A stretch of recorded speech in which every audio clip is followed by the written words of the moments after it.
Dan wonder ek nou hier, wat dink jy sou jou pa gesê het oor Afrikaanse musiek, waar dit vandag is en hoe dit klink? Jy het hom beter geken as ander mense.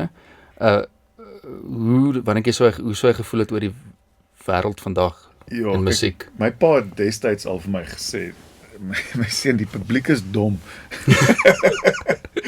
Net oor die mainstream goed wat hulle luister. En is eintlik nie dat die kunstenaars 'n klomp snert uitbring nie. Ja. Daar's 'n aanvraag en dan supply die kunstenaars skryf dan liedjies en hulle sien hierdie goed werk. Ja.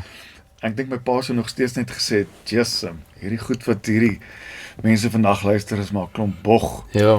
Want hy het maar gehou van sy diep, moeilike musiek. Ja. Is maar snaaks genoeg, die liedjie Pretty Belinda het my pa Afrikaanse lyriek. My pa het Ek en my meisie geskryf. Wie was dit geweest? Was dit Leon? Nee, was nie Leon Schuster nie, was dit?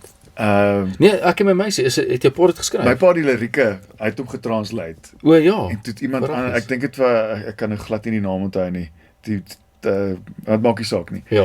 Toe het my pa nog gesê, kyk, ek gaan vir julle wys hoe maklik is dit. En toe skryf hy nou, Ek en my meisie bly in 'n huisie. Verrassend.